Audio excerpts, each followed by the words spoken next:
Hello আমার দুষ্ট মিষ্টি বন্ধুরা, কেমন আছো তোমরা সবাই? আশা করি তোমরা অনেক ভালোই আছো। আমি তোমাদের সালমা আপু আবারও চলে আসলাম নতুন গল্প নিয়ে। আজকের গল্পটি শুনলে তোমাদের দাঁড়িয়ে যাবে, তাই গল্পটি শোনার আগে অবশ্যই হেডফোন ব্যবহার করো।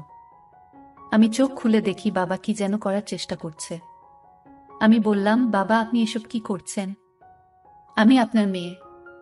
বাবা বললেন, চুপ, একদম চুপ, কোনো কথা বলবি না। আমি যা করছি তা করতে দে। আর কে তোর বাবা? আমি তোর বাবা নই, আমি তোর বয়ফ্রেন্ড। তোর সাথে রোমান্স করার আমার অনেক দিনের শখ। তোর এই পাগল করা রূপ দেখলে আমি কেমন যেন হয়ে যাই। এরপর বাবা আমাকে কিসের যেন ঘ্রাণ নিতে বলল। আমি এই জিনিসটার ঘ্রাণ নেওয়ার সাথে সাথে আর কিছু বলতে পারি না। শুধু এইটুকুই জানি আমাকে বাবা যা বলেছে আমি তাই করছি। একটু পর বাবা আমাকে বলল, মেহেরিন তুমি এখানে ঘুমাও। আমি তার কথা মতো তার এখানেই ঘুমিয়ে পড়লাম। তারপর বাবা আমার সাথে যা করলো তা শুনলে আমি গ্যারান্টি দিয়ে বলতে পারি তোমাদের দাঁড়িয়ে যাবে, তাই ভিডিওটা শুরু থেকে শেষ পর্যন্ত দেখার অনুরোধ রইল। তাহলে কথা না বাড়িয়ে এবার সরাসরি ঘটনায় চলে যাই। আমার নাম মেহেরিন, বয়স 17। দেখতে বেশ সুন্দরী, লাবণ্যময়ী। তবে অনেকে আমাকে আবেদন হয়েছে বলে, আর আমার চোখে নাকি মায়া আছে। আমার এক বান্ধবী আমাকে প্রায় কথাটা বলতো। আমার উচ্চতা 5 ফুট 4 ইঞ্চি। আমি ক্লাস 9-এ পড়ি। আমার বাবা একটি সরকারি চাকরি করে। আমার বাবার আগের পোস্টিং ছিল সাতক্ষীরাতে, কিন্তু গত 1 মাস হলো চাকরি বদলি হয়ে গেছে যশোরে। যার কারণে বাবা মা এবং আমার এক ভাই, যার বয়স 2 বছর, সবাইকে নিয়ে যশোরে চলে এসেছে। আমাকে যশোরের একটি স্কুলে ভর্তি করে দিয়েছে। আমি প্রতিদিন নিয়মিত ক্লাস করি। আমি আর আমার ছোট ভাই থাকতাম এক রুমে, আর মা বাবা থাকতো অন্য এক রুমে। তবে আমার আর মা বাবা যে রুমে থাকতো, আমি তার পাশের রুমে থাকতাম। আমার ক্লাসের এবং প্রাইভেটের প্রচুর চাপ ছিল। অন্যান্য দিন আমি রাত 10টা পর্যন্ত পড়ালেখা করে ঘুমিয়ে যেতাম, কিন্তু পড়ার বেশি চাপ বিদায় আমি ভাবলাম আজ রাত 12টা পর্যন্ত পড়ব। তাই আমি মনোযোগ দিয়ে পড়ালেখা করছিলাম।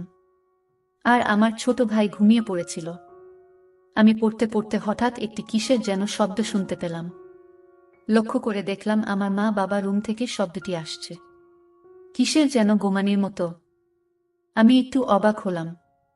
এরকম অবাক করার শব্দ শুনে আমি কিছুটা ভয় পেলাম। আর মনে মনে ভাবতে লাগলাম, বাবা মায়ের রুম থেকে তো কখনো এমন শব্দ আসে না। তাহলে বাবা মা রুমে কি হচ্ছে? তারপর আমি ভয়ে আমার ছোট ভাইকে ধরে নাকে মুখে কাঁথা দিয়ে শুয়ে পড়লাম। একটু পর আমি ঘুমিয়ে পড়লাম। সকালে ঘুম থেকে উঠে দেখি বাবা বিছানায় নাই। মায়ের রুমে গিয়ে দেখি বিছানা এলোমেলো হয়ে আছে। মনে হচ্ছে রাতে কেউই রুমের মধ্যে মারামারি করছে। তারপর আমি জানালার পাশে চেয়ে দেখি কিসের যেন দাগ। আমি এসব দেখে আমার নিজের খুব ভয় লেগে গেল। কিন্তু আমি ভয়ে বাবা মায়ের কাছে কিছু বলিনি। আর আমি যদি বলি যে বাবা মা রাতে তোমাদের রুমে কিসের শব্দ শোনা গিয়েছিল, তাহলে হয়তোবা আমার বাবা মা আমাকে খারাপ কিছু বলবে। তাই আমি আমার বাবা মাকে কিছু বলিনি। পরের দিন আমি খুব সকাল সকাল স্কুলে চলে গেলাম। স্কুলে যাওয়ার সময় আমি বুঝতে পারলাম কেউ যেন আমাকে ফলো করছে। পিছন দিকে চেয়ে দেখি কেউ নেই। আমি তখন চমকে গেলাম। আমি আবারও সামনের দিকে হাঁটতে লাগলাম। হঠাৎ আমি শুনতে পেলাম কেউ যেন আমাকে ডাকছে। পিছনে ফিরে দেখি কেউ নেই। দিনের বেলা এমন অবাক করা কাণ্ড। আমি তখন মনে মনে একটু ভয় পেয়ে গেলাম। ঠিক এইভাবে আমি তাড়াহুড়ো করে স্কুলে চলে গেলাম। স্কুলে ক্লাস শেষ হলে আমি আবার ঠিক এই রাস্তা দিয়ে আসছিলাম। আবারও আমি অনুভব করলাম কিসের যেন পায়ের শব্দ আমার পিছনে। আর আমার যেন মনে হলো কেউ আমাকে পিছন থেকে আক্রমণ করবে। আমি ভয়ে ভয়ে খুব দ্রুত গতিতে রাস্তা পার হতে লাগলাম। হঠাৎ আমি আবার শুনতে পেলাম কেউ আমাকে ডাক দিল, এই মেহেরিন, একটু দাঁড়াও। আমি পিছনে ফিরে দেখি কেউ নেই। মনের ভিতরটা ভয়ে কেঁপে উঠল।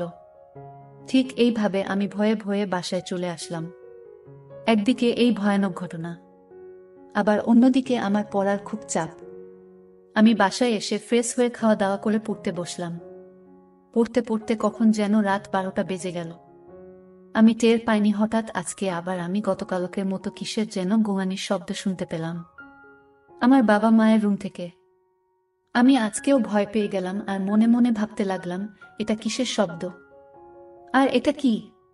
রাতে আমার বাবা মা রুমে কি হয়? আমি কিছু বুঝতে পারছি না। আবার মাঝে মাঝে নিজের মনকে সান্ত্বনা দিই, হয়তো বাবা মা ওই রুমে কাজ করে আর কাজের শব্দ এরকম হয়। এভাবে ভয়ে ভয়ে আমি প্রায় 1 মাস চলে গেল। রাতে কোনোদিন আমার ভালো ঘুম হয় না। এদিকে আমার সামনে পরীক্ষা, আর আমার এই ভয়ানক কাণ্ড দেখতে দেখতে আমার রাতে ঘুম যেন হারাম হয়ে গেছে। মনে মনে ভাবলাম, আমার বাবা মা রুমে রাতে কি হয় তা আমাকে জানতে হবে। এর আগে তো যখন আমরা সাতক্ষীরা থাকতাম তখন তো এমন হতো না। আমি মনে মনে ভাবলাম এর রহস্য আমাকে জানতে হবে। কিন্তু কিভাবে জানা যায় চিন্তা করতে লাগলাম, আর আমার মোবাইলে ফেসবুক দেখতে লাগলাম। হঠাৎ করে মোবাইলের একটি বিজ্ঞাপন দেখলাম যে ছোট বলো তো তুমি ক্যামেরা, যে ক্যামেরা দ্বারা এক রুম থেকে অন্য রুমে কি হয় না হয় সব আমি আমার রুম থেকে দেখতে পারবো। তবে শর্ত হচ্ছে যে রুমে ক্যামেরাটা রাখবো সেই রুমে লাইটের আলো থাকতে হবে। কিন্তু বাবা মা তো ঘুমানোর সময় লাইট অফ করে ঘুমন। তাহলে এখন আমি কি করে এর রহস্য জানব? চিন্তা করতে করতে মাথায় একটি বুদ্ধি এলো। পরের দিন আমি বাবা মাকে বললাম, আমার আজ ভালো লাগছে না মা, আজকে আমি স্কুলে যাব না। মা বলল, ঠিক আছে, তাহলে তুই ঘুমিয়ে থাক। তোর বাবা অফিসে চলে গেছে, আর তোর ভাইয়ের জন্য কিছু কেনাকাটা করব মার্কেট থেকে, আমি আসি। দরজা লাগিয়ে ঘুমিয়ে পড়। তারপর আমি আমার এক ক্লাসমেটকে ফোন দিলাম। আমার ক্লাসম্যান, আবার বেস্ট ফ্রেন্ডও বলতে পারেন। সে সকল বিষয়ে মোটামুটিভাবে আমাকে হেল্প করে। আমি বললাম, সিয়াম, আমাদের বাসায় হঠাৎ করে লাইট জ্বলছে না। তুমি একটি ইলেকট্রিশিয়ানকে নিয়ে কি আমাদের বাসায় একটু এখন আসতে পারবে? দেখুন, আমার পড়ালেখার অনেক চাপ। লাইট জ্বললে আমি পড়ব কি করে?